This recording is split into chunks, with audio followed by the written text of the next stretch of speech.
भारतीय संघवाद की प्रकृति और एकात्मक तत्व। प्रिय विद्यार्थियों, आज अपन जिस विषय का अध्ययन करेंगे उसमें देखेंगे कि भारतीय संघ क्या है, यानी भारतीय केंद्र क्या है, और संघात्मक शासन व्यवस्था की कौन सी विशेषताएं भारतीय संघ में पाई जाती है, और उसमें एकात्मक तत्व कौन कौन से हैं। तो सबसे पहले अपने को देखना है कि भारतीय संविधान का अनुच्छेद 1 जो है, धारा 1 जो है, वह कहती भारत राज्यों का संघ होगा।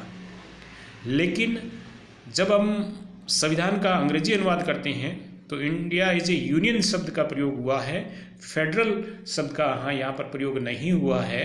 इसका अभिप्राय यह है कि भारत की संघ की जो प्रवृत्ति है वो फेडरल नहीं होकर यूनिटरी है। इससे ही स्पष्ट है कि संघवाद की विशेषताएं भारतीय संविधान में होने के बावजूद भी एकात्मकता के तत्व भी स्पष्ट रूप से देखे जा सकते हैं। तो आइए पहले देखते हैं कि संघवाद से क्या तात्पर्य है। तो संघवाद वह होता है जिसमें राज्य की जो शक्तियां होती है उनका विभाजन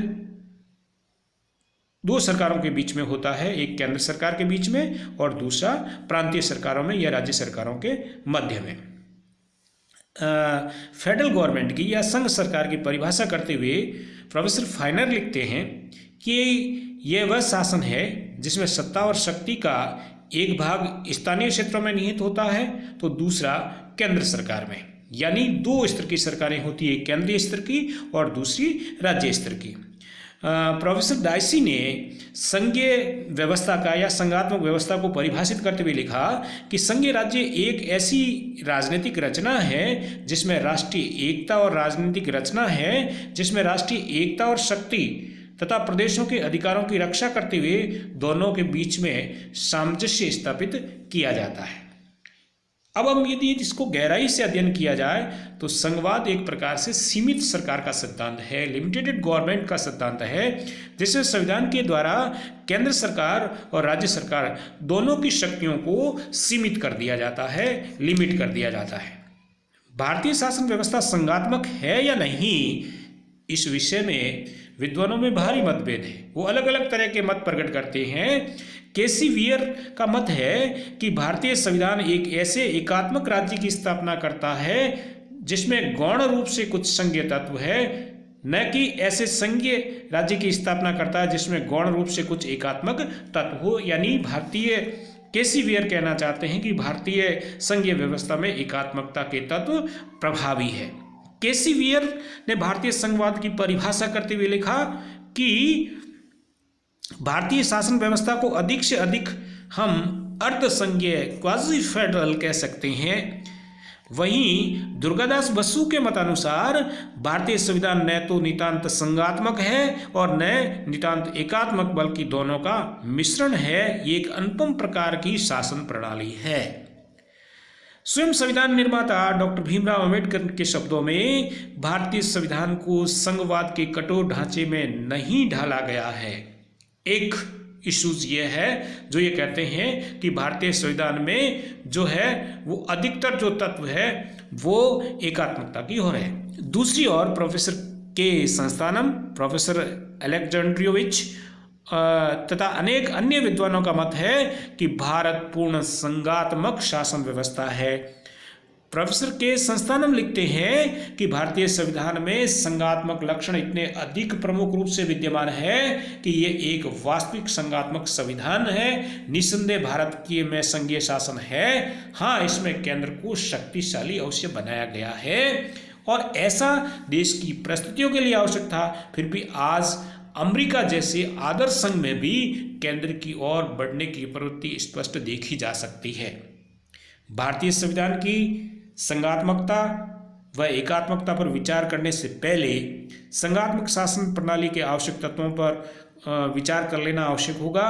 प्रोफेसर डायसी ने संघात्मक शासन प्रणाली के लिए 4 प्रकार के तत्वों को अनिवार्य माना है। पहला, संघ शासन का संविधान लिखित और कठोर होना चाहिए जो भारत में है।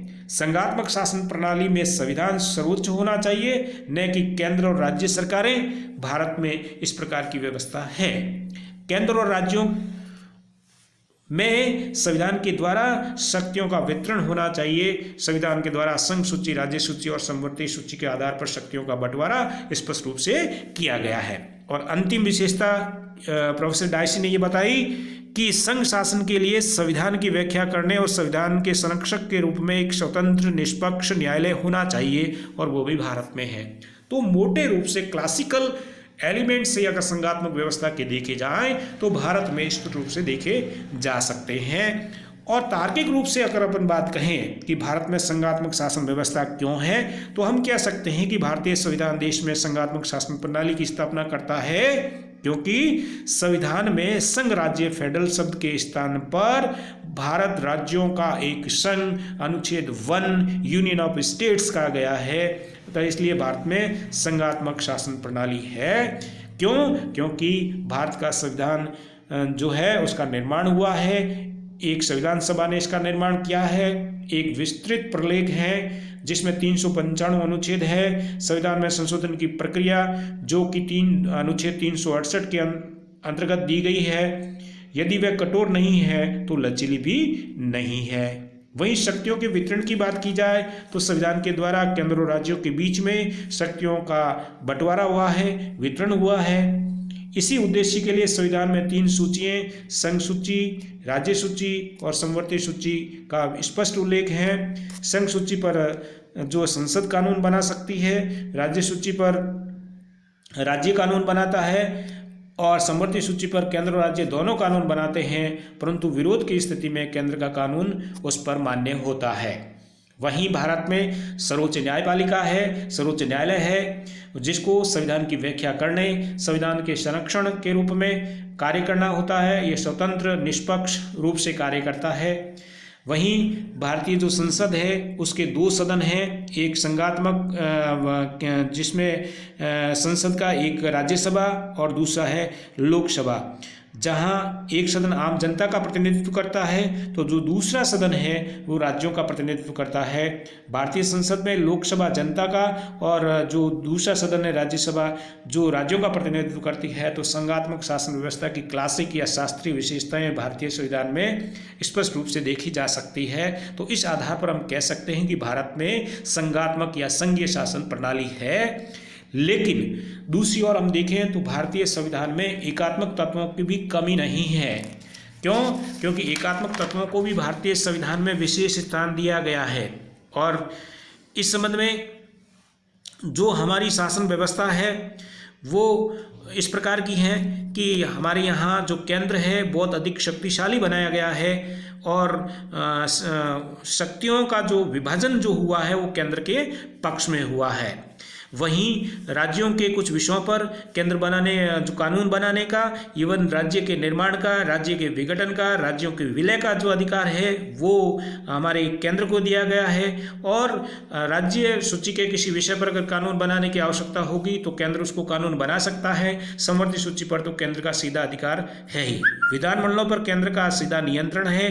राज्यपालों की जो नियुक्ति होती है वो राष्ट्रपति के माध्यम से होती है। संघात्मक शासन प्रणाली में प्राय जो नागरिक होते हैं उन्हें राज्य और केंद्र की नागरिकता, दोहरी नागरिकता प्राप्त होती है। स्विट्जरलैंड में तिहरी नागरिकता प्राप्त है, लेकिन भारतीय नागरिकों को केवल भारतीय संघ की यानी एकरी नागरिकता प्राप्त है।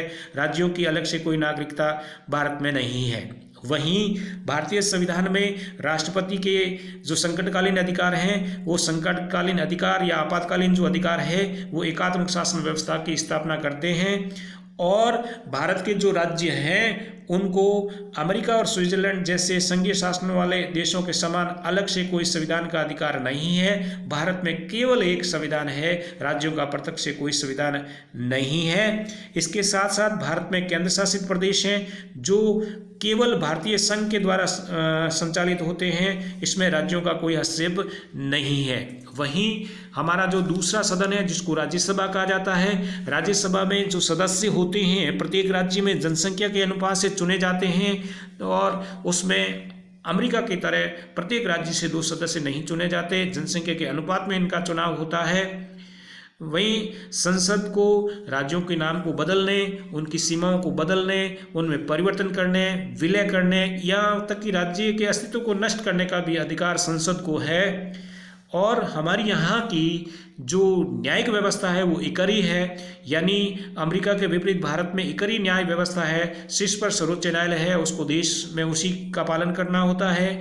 अखिल भारतीय सेवाएं जो है वो अखिल भारतीय सेवाएं जो है वो केंद्र के हाथ में है। इसके साथ साथ आर्थिक दृष्टि से राज्य केंद्र पर निर्भर है। राज्यों में पारस्परिक झगड़े हो जाते हैं, जिसका निर्णय भी केंद्र के द्वारा किया जाता है। राज्यों से पृथक से कोई निर्वाचन आयोग नहीं है। नियंत्रक और महालेखा परीक्षक की जो व्यवस्था है वो केंद्र के हाथ में है। वित्त सारा केंद्र के हाथ में है। भाषा संबंधी जो निर्णय है, राष्ट्रभाषा जो है वो केंद्र के हाथ में है। और इवन राष्ट्रपति के निर्वाचन में राज्य के विधानमंडल तो भाग लेते हैं, परंतु महाभियोग की प्रक्रिया में वो इसका हिस्सा नहीं होते।